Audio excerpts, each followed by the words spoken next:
Imagine swiping your credit card for a $5 coffee and somehow earning enough points to book a $1,200 first-class flight to Paris. It sounds impossible, right?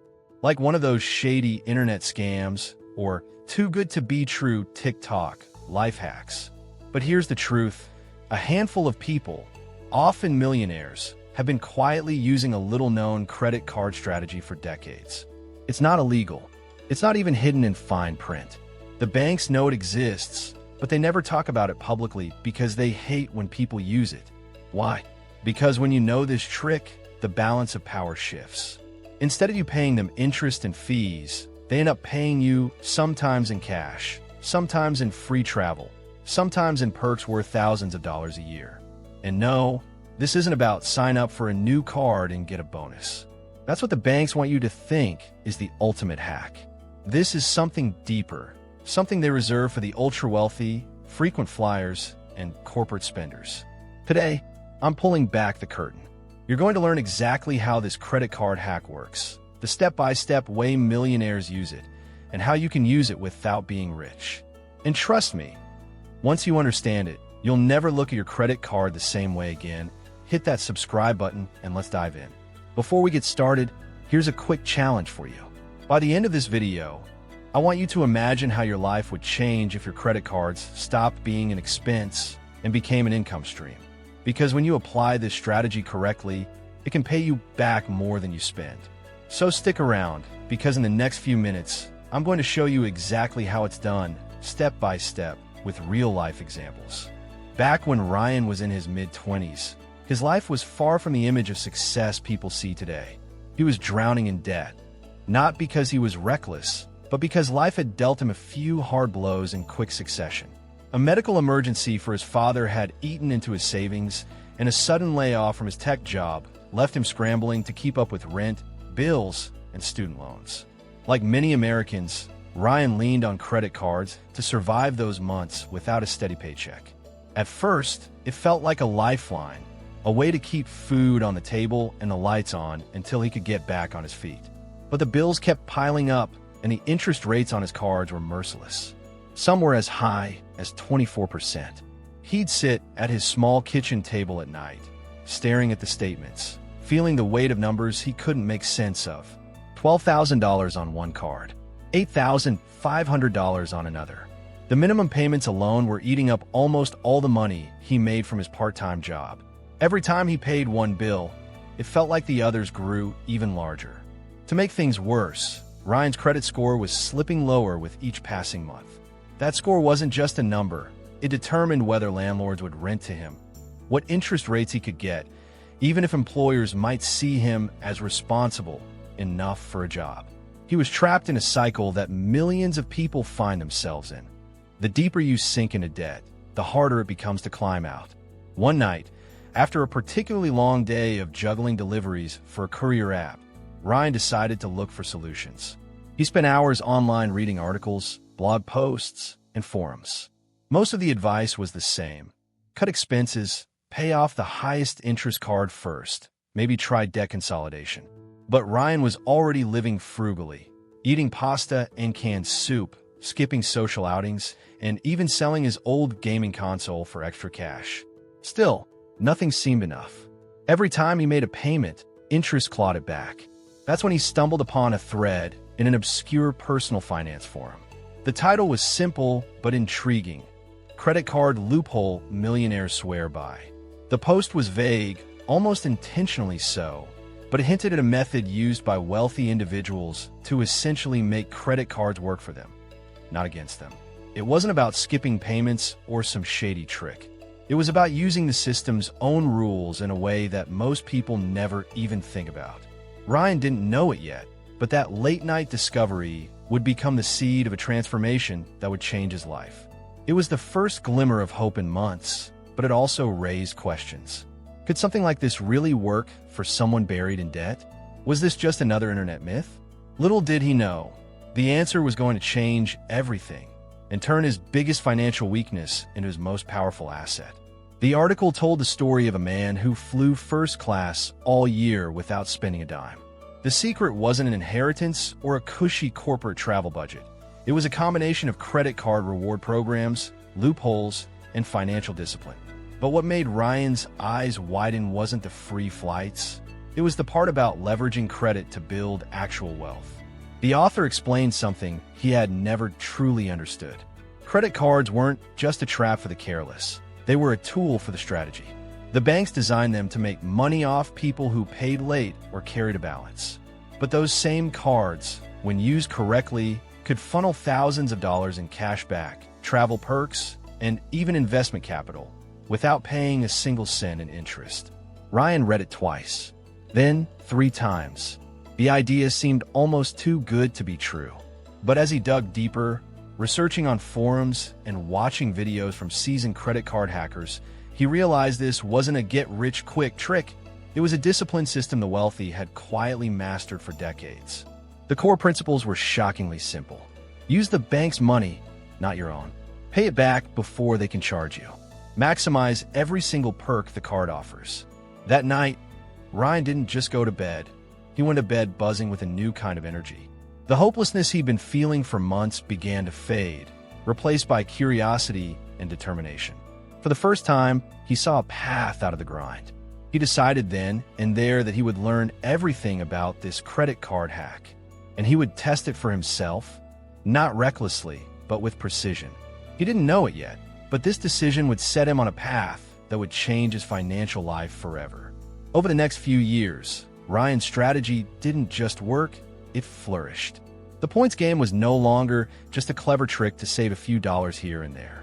It had evolved into a full-fledged lifestyle, one that required discipline, strategy, and the kind of patience most people didn't have. Ryan had learned that it wasn't about chasing every flashy bonus. It was about knowing which ones mattered, timing applications perfectly, and stacking rewards in ways that even seasoned travelers didn't understand. For example, he learned about double dipping, a tactic where you could earn points twice for the same purchase.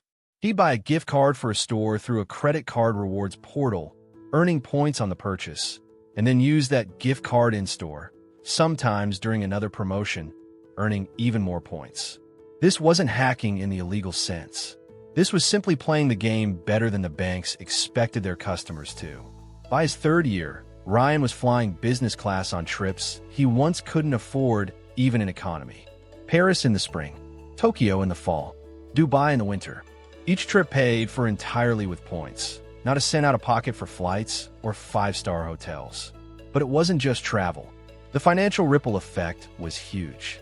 He had essentially removed travel expenses from his budget, freeing up thousands of dollars a year. That extra money, it went straight into investments. He built a small but growing portfolio, index funds, dividend stocks, and a few strategic real estate investments. Every time friends asked how he was affording these luxurious trips, he'd smile and say, "It's all in the points." Most thought he was exaggerating. A few assumed he was in some shady business. Only a handful really understood the discipline behind it. What made Ryan stand out wasn't just the knowledge, it was how he applied it consistently. While most people would get a sign-up bonus and then forget about the card, he kept his earning streams alive year-round. He treated it like a business. He had a spreadsheet tracking every card, every bonus, every points balance. He knew exactly when an annual fee was due, when to downgrade or cancel a card, and when to hit the spending requirement for a new bonus.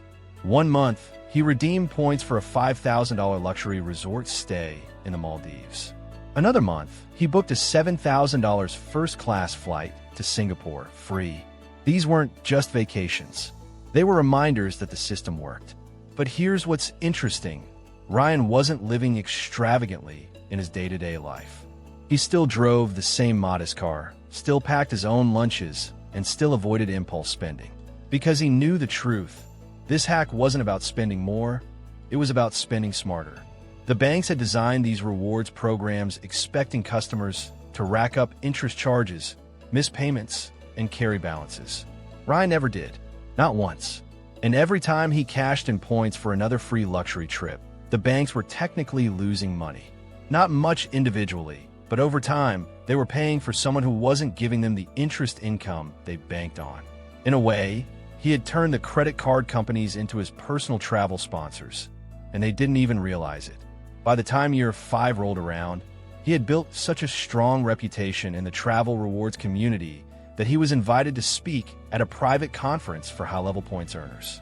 This was a room filled with millionaires, not because they were born rich, but because they understood how to make systems work for them. And Ryan? He was living proof that an average person could beat the system at its own game. But here's the thing about life. Just when you think you've mastered the game, the rules can change overnight. For the wealthy circle exploiting this credit card hack, a storm was quietly brewing, and they didn't even know it yet. It began subtly. One morning, Ryan, the man who had once been broke, who had clawed his way into wealth using nothing but his wits and the system's own rules, woke up to find an email from his bank. At first, he thought it was just another routine update. But the subject line made his heart skip a beat. Changes to your account terms, effective immediately. He clicked it open, and there it was, buried in legal jargon. The bank had imposed stricter balance transfer limits, shortened promotional interest periods, and added clauses that prevented quick cash-out conversions. Ryan wasn't alone. Across the country, other members of this quiet credit card elite were waking up to the same rude shock.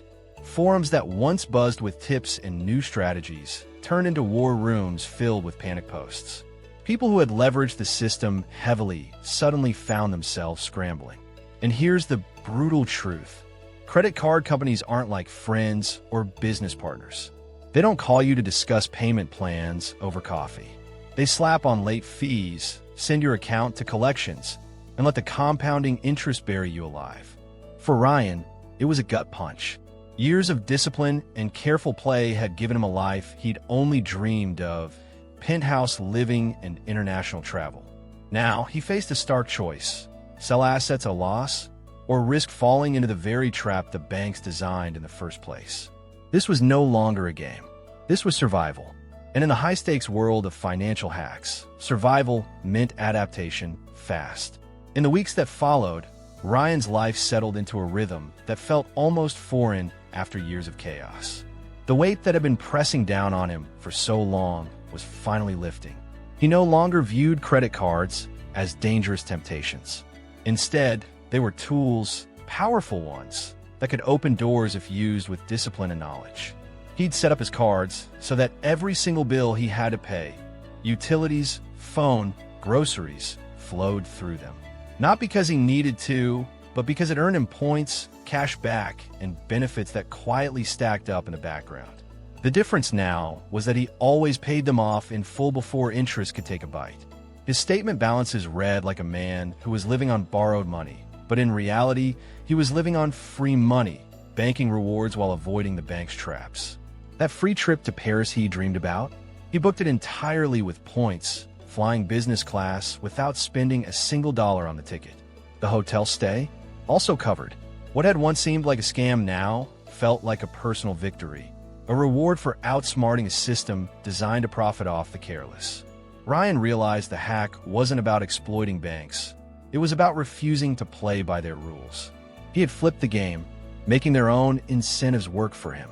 And the most surprising part? It wasn't that hard. It simply required patience, discipline, and a willingness to learn. Sitting in a quiet cafe overlooking the Seine, sipping coffee he'd essentially gotten for free, Ryan thought back to the version of himself who'd been drowning in debt. The fear, the shame, the sleepless nights, they all felt like another lifetime. He wished someone had told him earlier that credit cards weren't the enemy. It was ignorance that was dangerous. And that's why I'm telling you now.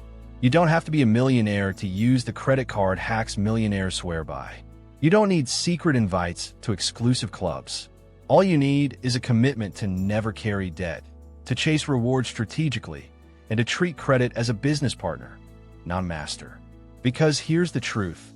The banks will never tell you this. They make their billions from people who never learn. But if you take control, play the long game, and stay disciplined, you can flip the script and make the system work for you.